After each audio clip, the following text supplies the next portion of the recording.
Hi, I'm Dr. Elliot Adam from ElliotOracle.com. I'm also the author of the award winning Fearless Tarot and Tarot in Love, Consulting the Cards and Matters of the Heart.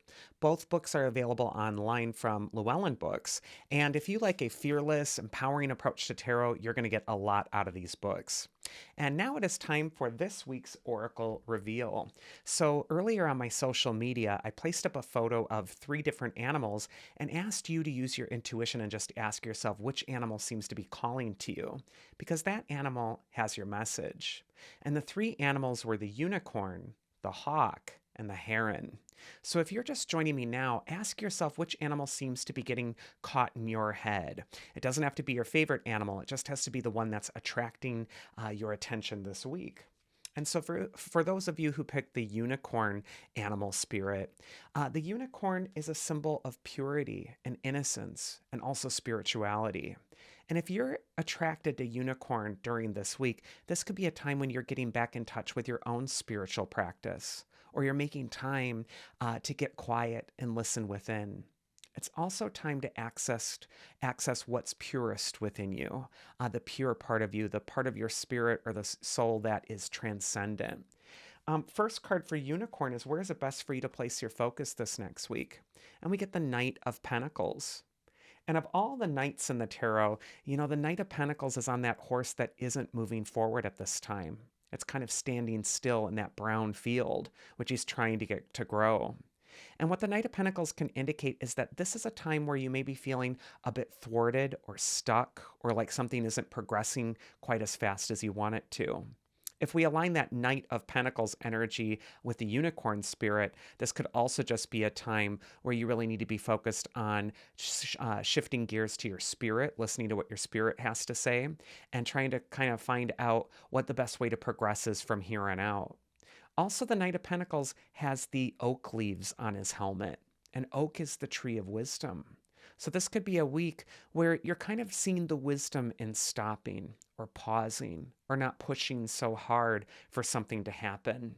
There could be great wisdom right now for you if you stop and assess and analyze the current situation, because the Knight of Pentacles is also associated with that astrological sign of Virgo, which has all to do with analyzing the current situation. The advice from your inner wisdom, if you picked the unicorn, is the Ten of Cups. And this is really a card of resolution. The Ten of Cups shows the family, they're happy, and there's a rainbow in the sky. And that rainbow is indicating that this family has gone through their share of rainstorms. And now there's this new hope that's happening. The Ten of Cups could say that in time, the rainbow will reappear. It can also indicate that this is an important time for you to focus on what's going to bring you bliss or happiness or joy. And also, Ten of Cups is a card of connection. So if you're feeling isolated or stuck, like the Knight of Pentacles, alone in your field that you're trying to get to grow, sometimes opening yourself up to those that you love or care about, or opening yourself up to the support of those that are around you, can really help turn things around. And the mythic archetype that's going to help you if you pick the unicorn is Eos. She's called the goddess of the dawn. Rosy fingered dawn is what Homer called her. And she is the goddess that makes the sun rise. Her card says, "In the darkest of moments, I find a ray of hope to light my path." And yeah, I feel that with the unicorn, it's perfect. That Knight of Pentacles can be in the middle of the field, maybe even feeling hopeless about getting something to grow. And yet there's that little symbol of the rainbow, which is giving hope for the future. And then Eos, the goddess of the dawn, coming in and reminding you that there is a glimmer, a little ray of hope as well. So I just feel like this is the week for the unicorn not to give up, maybe to turn within, and really also to look around you at the people that are giving you support or care or love, to find the way to allow the sun to rise on some new conditions for you. Next, we're going to go into the hawk animal spirit. So if you're attracted to hawk this next week, the hawk is not like the mouse that looks closely at problems and nitpicks them apart, but instead the hawk circles around from the heights of the sky and looks at everything in its proper perspective. the hawk is also the messenger of the animal kingdom. And so if you're attracted to hawk, this could be a time where you're receiving messages spiritually, or where little signs or signals or synchronicities are going to be appearing on your path this next week. The first card for hawk is, where is it best for you to place your focus this next week? And we get the Five of Wands, which is often a card of competition. There's 5 adolescents on this card. They're all battling with each other. They're all trying to prove who's got the biggest stick. And when this has to do with where to place your focus, sometimes this is a card that says that you're needing to focus on bringing resolution to the warring parts of your own mind. Maybe this part of you wants to do this, and this other part of you wants to do that. And so you're in this analysis paralysis. Also, the competition aspect of this card is very important. Sometimes there's a lot of pressure we put ourselves under to accomplish something, to do something, to keep up with what other people are doing. And, the Five of Pentacles shows that the figures that are all battling each other on the card are wearing these elaborately decorated costumes that are very unique from one another. And what this means is that comparing yourself to what other people are doing right now is like apples and oranges. There is no comparison. And so I just feel like this is a week for the hawk to really keep their eyes on their own paper and to be excellent in themselves. And the cream is always going to rise to the top. You don't have to push this to happen when the Five of Wands comes up. It's time to get calm in yourself and to bring that serenity to your interactions with others and to how your presence shows up in the world. The advice from your inner wisdom, there we got the Page of Swords. And the Page of Swords, he's got the sword upraised as if he's expecting an attack. Very interesting for the hawk this next week. Both cards are showing a bit of a combative sort of energy, a defensive even energy. The Page of Swords is actually thwarting his major breakthrough because he's not vulnerable. He's too quick to defend himself or what he's doing or his way of doing it. And with these two cards, this could be a time when you're really questioning, what's my method? Is it working for me? Look around at your life. Are you seeing the results you really want to see? And if you're not, maybe this isn't a time to hunker down with the way you've always done things, but instead to open yourself and be vulnerable to a new way. Also, Page of Swords can sometimes represent other individuals who are deflective, and coupled with that Five of Wands, absolute immature personalities around you who might be deflective, not accountable. Page of Swords is the sort of person who can sometimes say, I don't have the problem, you have the problem, you're crazy, I do everything right, I don't know what you mean. And so it can be really hard to get through to these sorts of people. And often they're very intelligent, but they're also kind of at a loss when it comes to seeing their own areas for growth or seeing where they're at on that maturation spectrum. And so I just kind of feel like pick your battles this next week, look at things in perspective, and don't try to convince others of either your worth or what you're bringing to the table, or try to convince others of their error, of their ways, or whatever, because these cards are showing that there's some immaturity around you this next week. You're going to just want to not engage in on that baser level. If you roll in the mud with pigs, you're going to get muddy. So this is going to be a time where you want to really keep yourself above board. And the mythic archetype that might be able to help you is Eileithyia. She is the goddess of childbirth in ancient Greece, but she's also a goddess of birthing new things into your life. And her card says, I launch important projects and allow them to find their own life. So again, we get this little clue that you're needing to launch something or begin something new, but then trust that it's going to find its own life and let it stand on its own. With the goddess of childbirth, I'm getting a visual in my mind, sort of the chick who's trying to come out of the egg. And anytime a chick is trying to come out of the egg, it cannot be helped. You cannot take the chick out of the egg for the chick, or it will not survive.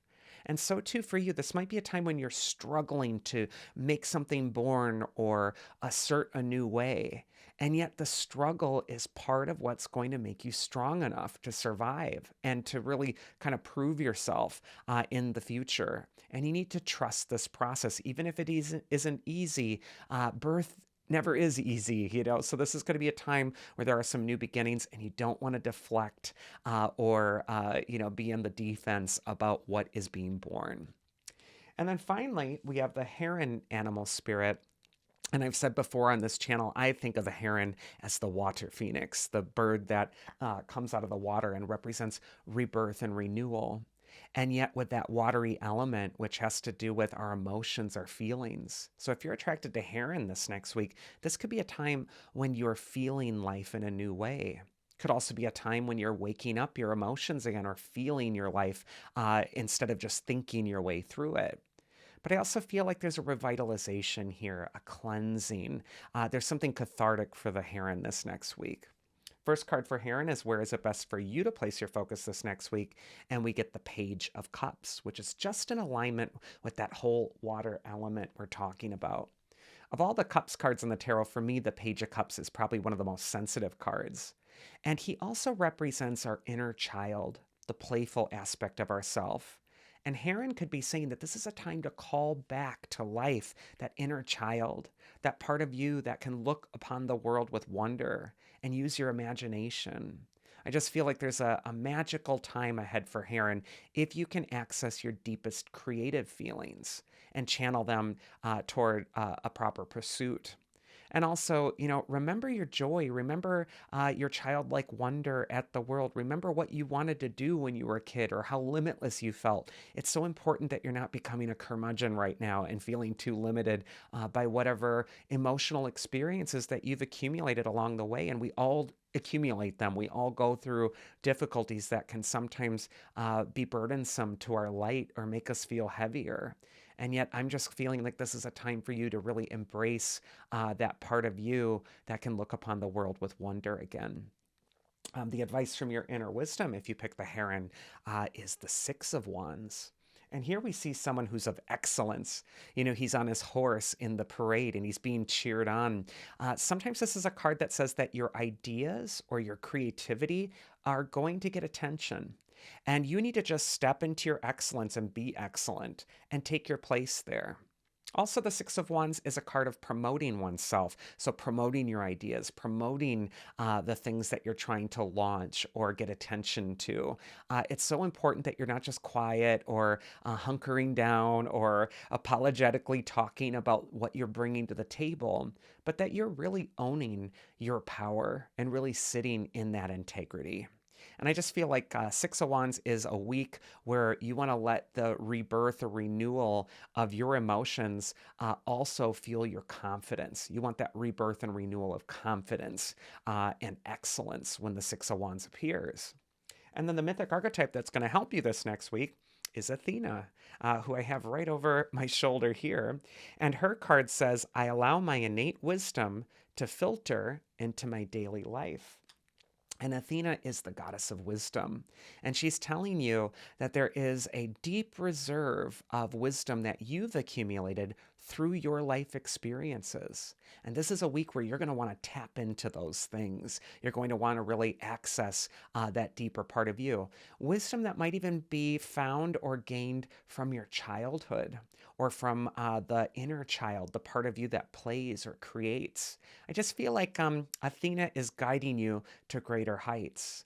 And she's also guiding you through this time of rebirth and renewal, emotionally speaking. But she's also acquainting you with your own inner wisdom again. And I feel like before you go outside of yourself to consult with others or fit into whatever box they want to put you in, instead, Athena is telling you to look within, access your own wisdom, and she will lead you toward excellence. And that is this week's Oracle. I do hope you enjoyed it. And if you do find my oracles useful, why not share them with a friend? Also, I can't tell you how much I appreciate the kind comments and little emojis even in the comment box. That really does let YouTube know that you find this content useful. And also, subscribing to the channel will give you access to so many tarot goodies and videos, weekly, monthly, all of that. So do join our community.